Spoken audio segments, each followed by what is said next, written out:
시작. 안녕하십니까. 이번 종자 세계를 지배하다라는 책 발표를 맡은 김민채입니다. 제가 이 책을 선정한 이유는 이 책을 읽기 전 미래 씨앗을 바꾸다라는 책을 읽고 종자에 관심이 생기기 때문입니다. 저는 이 책에서 주요 내용인 6가지를 뽑아 발표할 것입니다. 순서대로 국민의 비극, 돈의 단순화, 잃어버린 종자들, 회전문 인사, 녹색혁명, 기계와 산업화가 진행되는 농업입니다. 발표에 앞서 종자 세계를 지배하다라는 책을 저술한 정현덕 씨의 책 속 말을 읽어보겠습니다. 종자는 농민의 손에 관리되어야 한다. 이제 발표를 시작하도록 하겠습니다. 먼저 농민의 비극입니다. 최근 인도의 농민들의 자살률이 증가하고 있습니다. 그 이유로는 먼저 상업적 종자의 도입 때문입니다. 인도에서 상업적 종자, 특히 유전자 변형 작물, GMO와 같은 고가 종자가 도입되면서 농민들이 높은 가격의 종자를 구입해야만 했습니다. 이로 인해 많은 농민들이 빚을 지게 되었습니다. 두 번째로 기후 변화와 작물 실패 때문입니다. 기후 변화로 인해 극단적인 날씨와 가뭄이 증가하며 상업적 종자들이 제시한 생산성 기대를 충족하지 못하는 경우가 많았습니다. 결과적으로 작물 실패와 수익 감소가 심각한 문제로 작용하고 있습니다. 세 번째로 대출과 기재 악순환입니다. 상업적 종자를 구매하기 위해 농민들은 대출을 받았으나 작물 실패로 인해 수익이 부족하여 대출 상환에 어려움을 겪고 있습니다. 이로 인해 농민들은 더 많은 빚에 시달리게 되었고 경제적 절망감이 커졌습니다. 마지막으로 정부의 지원 부족입니다. 정부의 농민 지원 정책이나 대출 구조가 부족하거나 비효율적이어서 농민들이 어려움을 극복하기가 어려운 상황이었습니다.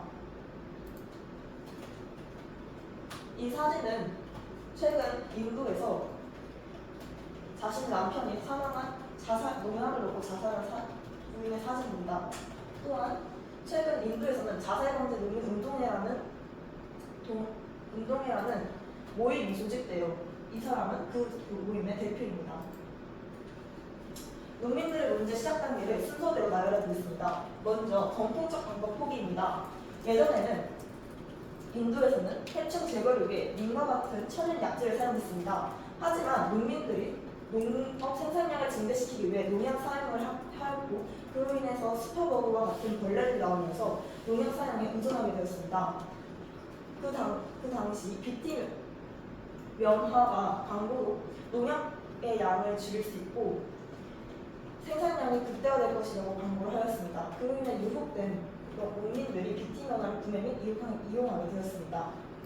그 후 새로운 해충이 등장하게 되었습니다. 지구 온난화로 기대한 수익 창출에 실패하였고 BT 면화와 함께 등장한 밀리버그로 인해 면화 생산량이 오히려 감소하게 되었습니다. 그래서 인도에서는 BT 면화 판매 규탄 시위가 벌어지고 있지만 정부에서는 아직도 아무런 해결책을 내지 못하고 있는 상황입니다. 두 번째로 종의 단순한 문제를 얘기해 보도록 하겠습니다. 종의 단순한 문제점. 첫 번째로 유전자 다양성이 감소합니다. 종의 단순화는 유전적 다양성을 크게 감소시킵니다. 다양한 품종이 없으면 특정 질병이나 기후 변화에 대한 경험력이 부족해서 농작물의 전체 생산성이 위험에 처할 수 있습니다. 두 번째로 생태계 불균형이 있습니다. 단위 품종의 대규모 증대는 생태계의 균형을 깨뜨릴 수 있습니다. 특정 작물에 대한 의존이 커지면서 다른 식물과 동물의 서식지가 줄어들고 생태계의 건강이 저하될 수 있습니다.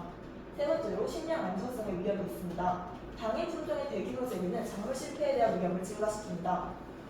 만약 특정 품종이 병에 걸리거나 기후변화에 적응하지 못하면 전체 농업 시스템이 큰 타격을 받을 수 있습니다. 네 번째로 농민의 자립성이 약화됩니다. 종의 단순화는 대규모 농업 기업이 재배하게 되고 농민들이 선택할 수 있는 종자 우선이 제한됩니다. 결과적으로 농민들은 기업의 종자 의존도가 높아지며 자립적인 농업 운영이 어려워집니다. 마지막으로 전통 종자와 지식의 상실입니다. 전통적으로 지역에서 재배되던 다양한 종자들이 사라지면서 그와 관련된 농업 지식과 문화가 사라지게 됩니다. 이는 농업의 다채로움과 지속 가능성을 저해하게 됩니다. 단순화의 위험성 사례 광고를 들어보겠습니다. 이 사진은 과거 일본에서 보급된 광교의 사진입니다. 일본의 국산콩에 취약한 모자이크 병에 강한 광교가 전 세계로 확산되며 거의 광교밖에 남지 않았던 적이 있습니다. 하지만 보급 3년 만에 괴자 바이러스가 확산되면서 거의 모든 광교가 죽게 되었습니다. 그로 인해 전국 수확량의 감소에 큰 문제를 겪게 되었습니다. 두 번째로 땅이 황폐화됩니다. 한 작물을 오래 심다 보면 그 식물이 필요한 양분이 흙에서 다 사라져 땅이 황폐화될 수 있습니다. 그 예로 우리나라에서 하고 있는 인삼이 있습니다. 마지막으로 단순화가 발생하는 원인을 살펴보겠습니다. 다른 나라에서 다른 나라로 곡식을 보낼 때 필요한 수단을 사용할 때 그들이 단 한 가지 기업의 종만을 사용하도록 압박하게 되합니다.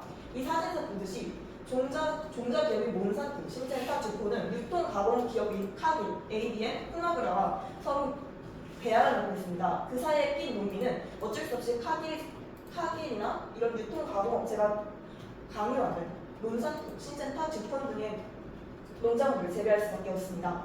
이런 점에서 종단순화가 발생하고 있습니다. 세 번째로 잃어버린 종자들입니다.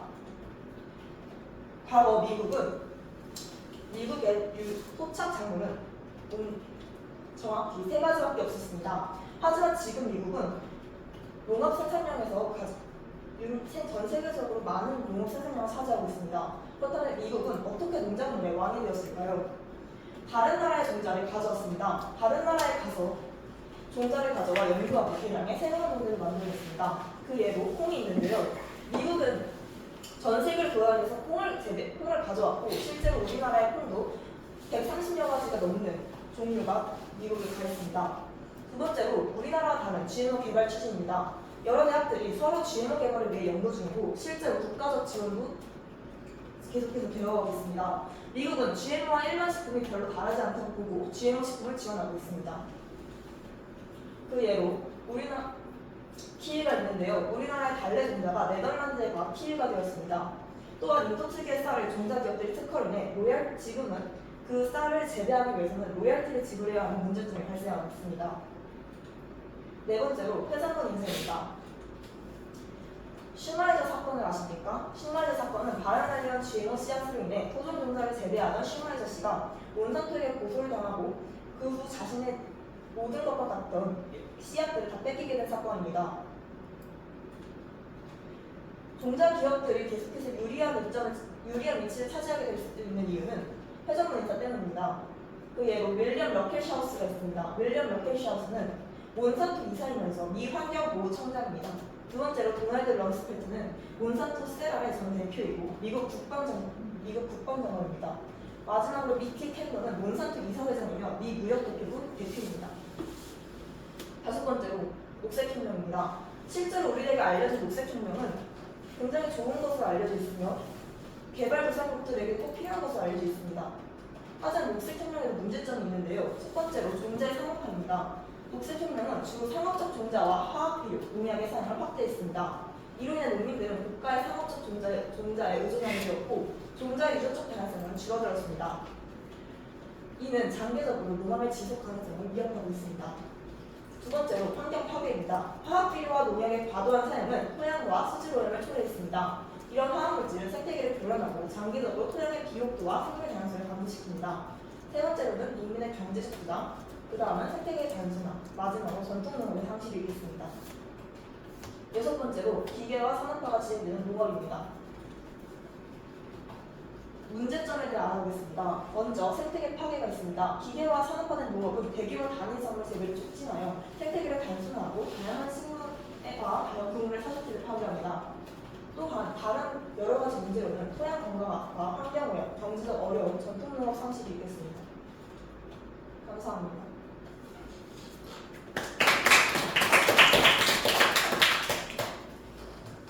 자, 관련해가지고 질문하실 거 순차적으로 좀 해보실까요?